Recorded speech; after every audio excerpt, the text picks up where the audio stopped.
A day that invites us to reflect, to consider, to think about how we've lived our lives. The secular calendar proposes that question, how we live our lives, is to be answered on January 1st. The liturgical calendar says it's not going to be answered on one day. It's going to be answered throughout 40 days. A different rhythm for us all, for the evaluation.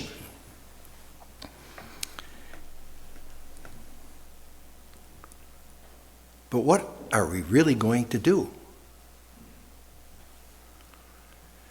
Samuel Jackson and Jennifer Gardner asked this rather provocative question: what's in your wallet?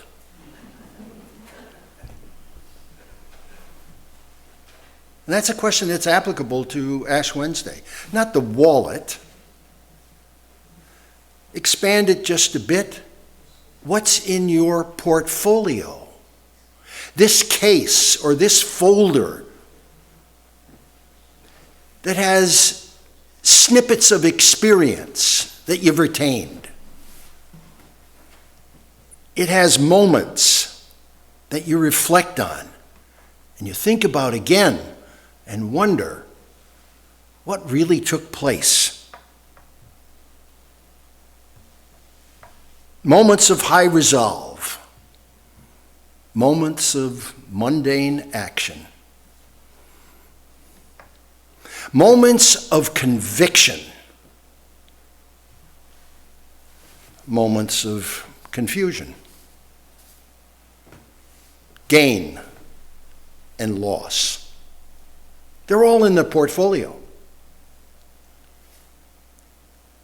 This is not an economist's look into the portfolio. It's not an artist's look into all of the sketches. It's not a musician's look into all of the scores that have been written. It's not a writer's drafts of all that has been written. It's a life lived that's in this portfolio.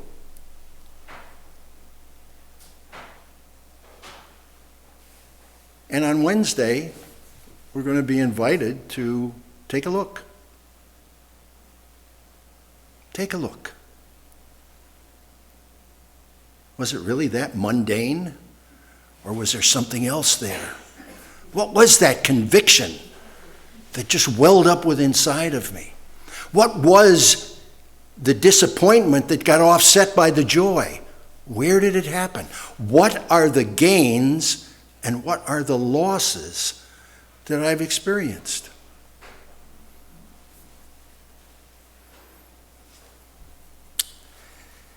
That look provoked me to go to my favorite book in the Bible, the letter to the Philippian Christians. Intimate letter, wonderful letter. Paul, writing to a group that he dearly loved. He had affection for them.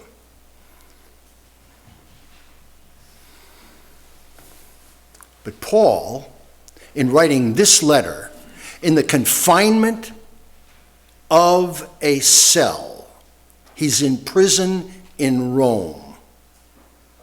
It's confining and it's confinement for him. He doesn't have the opportunity that he had when he was back in Israel or on the missionary journeys. He is here in this space. And one of the things that I think is going on is, how does a person prepare for a moment that is laden with finality? How do you prepare for a moment that is laden with finality? Because that's what he's facing. It's the year 62, 63. We're not too sure. History books tell us, however, that in 64 he was executed. Paul doesn't know that at this time, but he's aware. He's aware of moments of finality. So here in this cell, he composes a letter to a group of people that he dearly loves. Spoiler alert, the answer to his question, to this question, how do you prepare for a moment that is laden with finality? The spoiler alert is found in the first chapter. For me, living is Christ, dying is gain. That's his response. But I think it's important that we think about, how did he get here in the first place? What brought him to Rome? This was not a missionary journey that he had planned, although he had given a voice to it. He had said, I'm looking forward to going to Rome and to Spain. But the other journeys did not take him to Rome until he's brought up before the magistrate. You have been preaching a seditious bit of religion, and we don't like it. And the Romans are going to be all over us, so you have got to leave, and we're taking you to court. And he has his day in court. He talks to Agrippa, he talks to Felix. You hear this in the book of the Acts, almost, Paul, thou persuadest me to be a Christian. And then it's time to go to Rome. And he goes to Rome. And he's on a ship, and the ship gets shipwrecked. And they're on the shore. And Paul says to the centurion, not to the master of the ship, to the centurion, we're all here. Who are the all? They're all prisoners. They're all, quote, criminals. And Paul says, we're all here. We're going to Rome. And 3 months later, another ship comes in, and they make it to Rome. So he can be confined in his cell. And he has to think about his life. He gives us a little echo about this life of his. He tells us something about his resume. I was a Pharisee. I studied under Gamaliel. That's a good vitae to have. Hebrew of Hebrews, born of the tribe of Benjamin. And on he goes. With regard to the law, perfect. He was an aspiring rabbi. That's his vitae. So where has that vitae gotten you today, Paul? You're in a cell.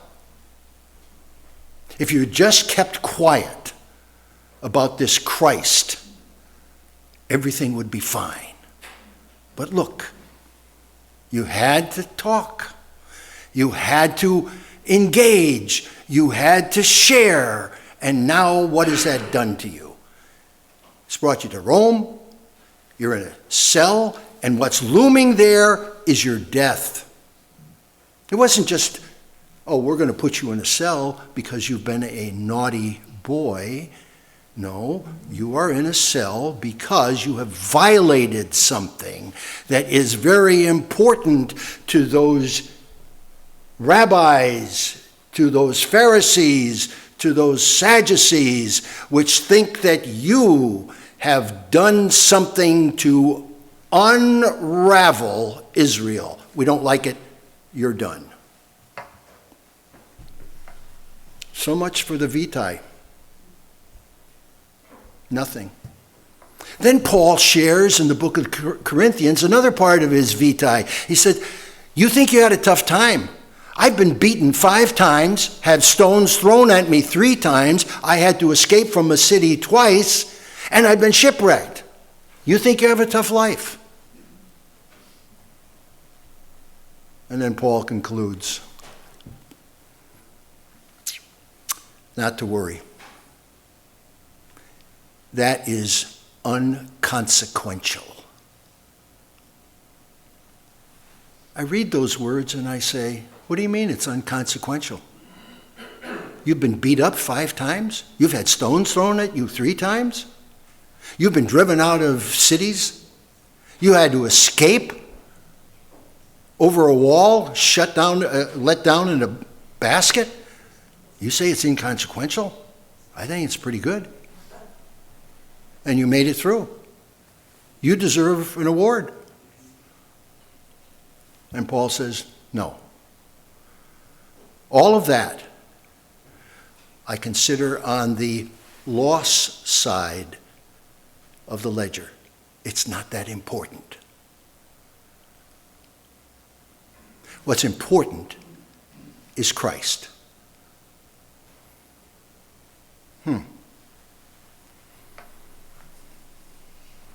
There's a rather interesting echo in this phrase. For me, to live is Christ, to die is gain. It's in these 2 words, to life. At the end of the Seder, the Passover meal, the moderator of the Seder reads a part of the Haggadah and then says, to life. And they raise their hands. To life. How important is that for the Jewish community? It's vital. You made it through Egypt. You made it through the wilderness. You made it into the promised land. To life. There is nothing that will take it away from us. To life. And what does Paul say? To life, or to live, is Christ.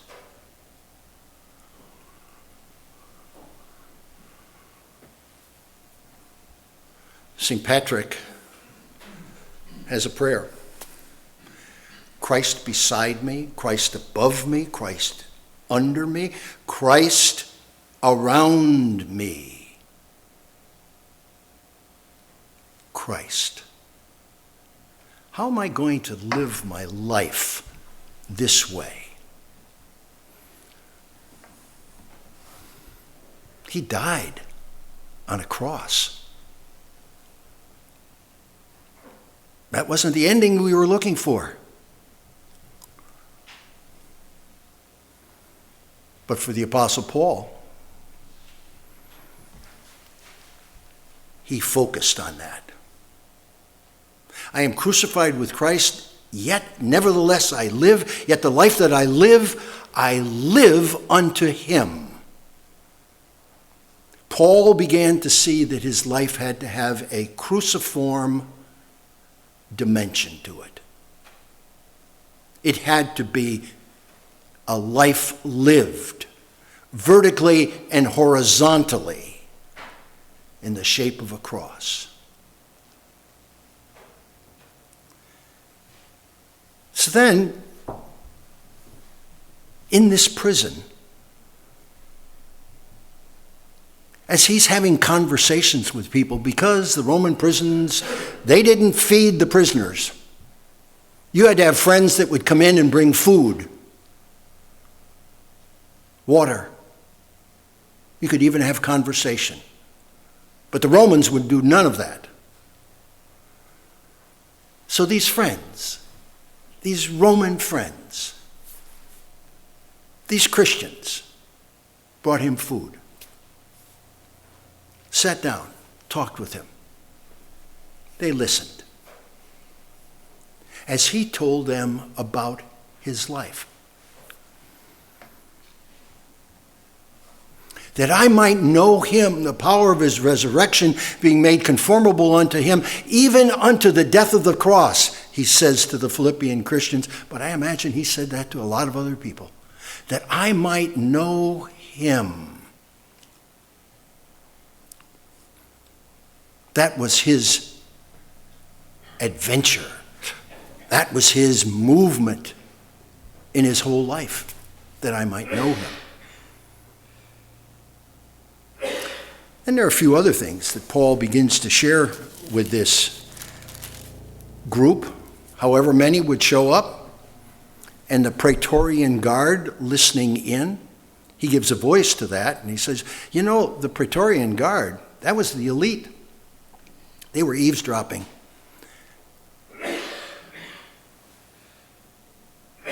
Church history tells us that there were a number of those Roman guards in their eavesdropping said, I'm going to follow him. Right from the cell, the place of confinement. So for us, when life gets confined, what do we hear in our heart, our mind, our soul? What do we hear about the confinements of just life? It's a drudgery. What do we hear in our soul when we start complaining? When it becomes chaotic? When it becomes desperate? When it becomes dark? What do we hear? What do we see?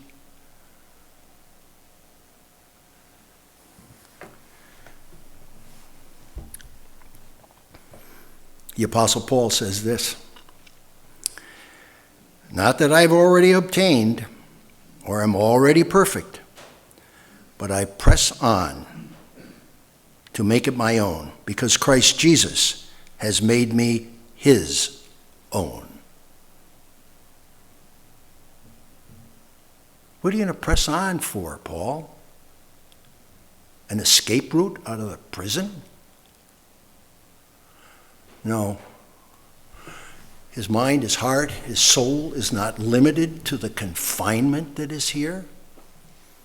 He's already escaped from the walls of the prison. He's constantly in the presence of Christ. So for him to live is Christ. To die is gain. And some people think, oh, well, you know about the inevitable. You're going to die, so why don't you just hurry it up? And then it'll all be better. Because once you die, you won't have to contend with any of this stuff. It'll be all done.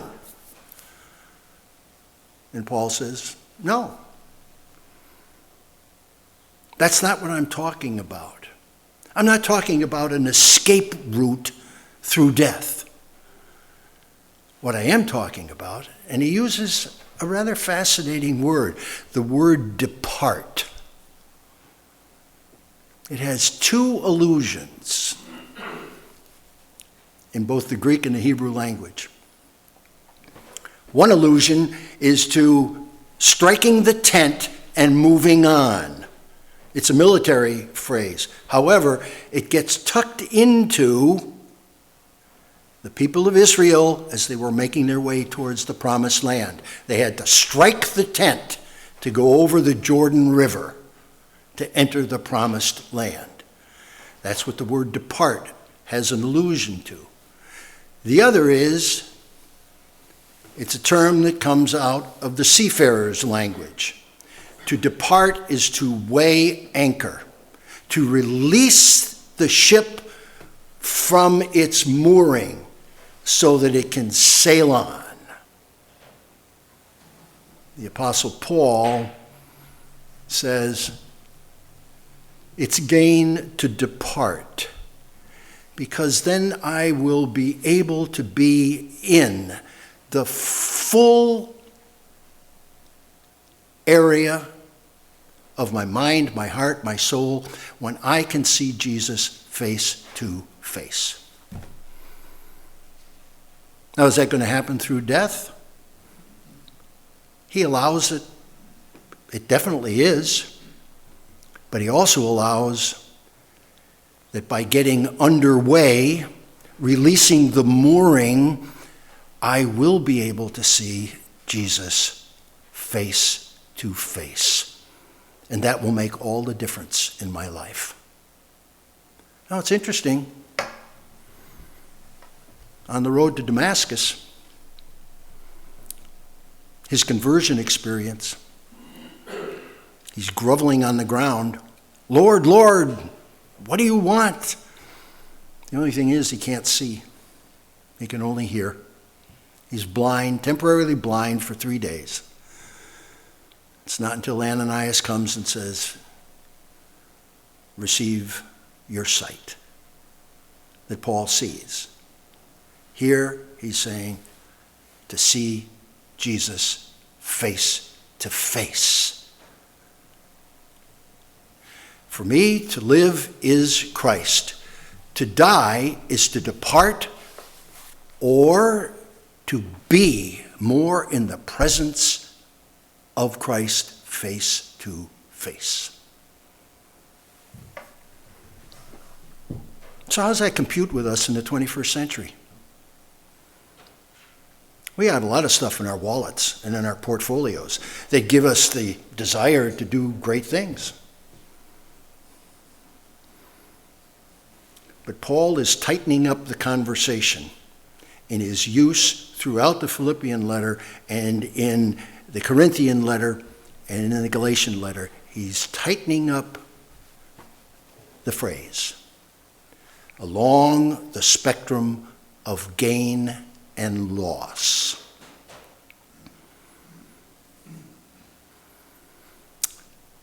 So what are our losses?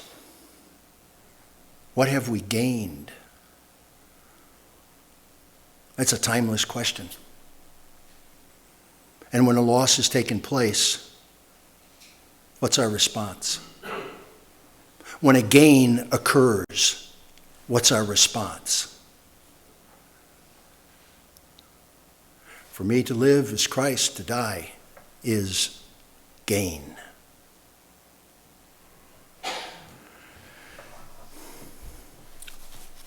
At 9/11,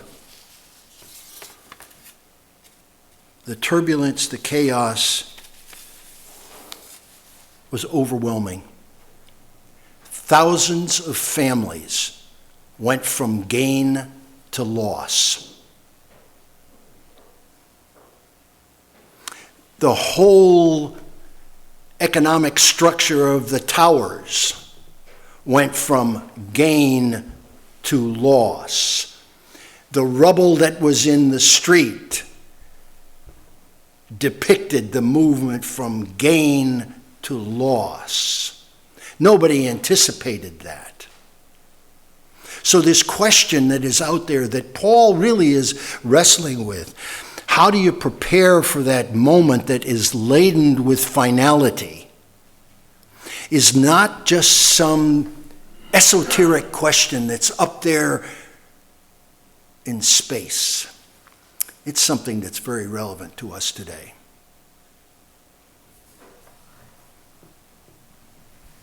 Michael Judge was a Franciscan monk.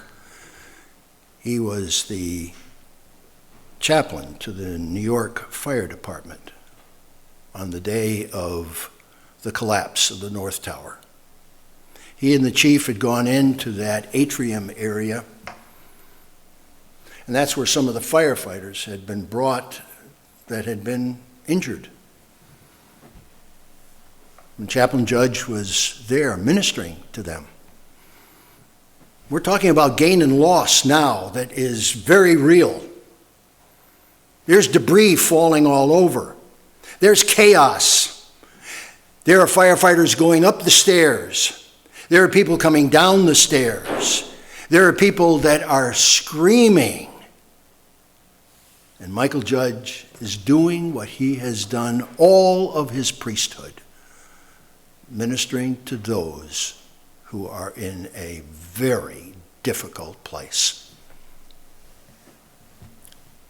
A piece of concrete falls, hits him, he dies instantly. He's carried out, and as the firefighters went through his effects, they found a prayer that he had written, that he carried with him. And it's this. It's not just when he became a fire chaplain, it's when he was a school chaplain for a K through 8 school. The priest showed up. This was his prayer from the beginning. Lord, take me where you want me to go. Let me meet the people you want me to meet. Tell me what you want me to say. And keep me out of your way.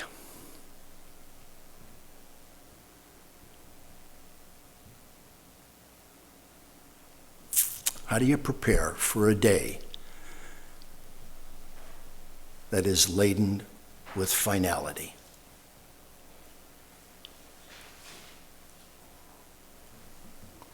Michael Judd, with that prayer, was constantly in preparation for that day. The Apostle Paul was constantly in preparation for that day. And it's not by accident that in the liturgy of the Christian church, for centuries, has embedded in it these three statements. Christ has died. Christ is risen. Christ will come again. For me, to live is Christ. To die is gain.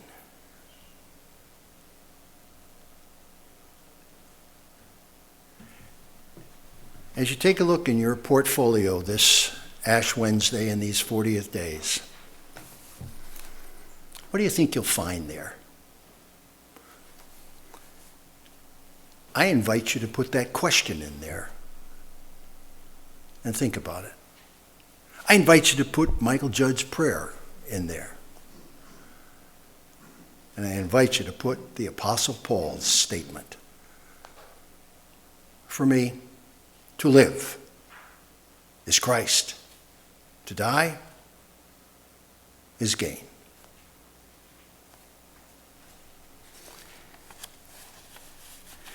When I survey the wondrous cross on which the Prince of Glory died, my richest gain I count but loss, and pour contempt on all my pride. Amen.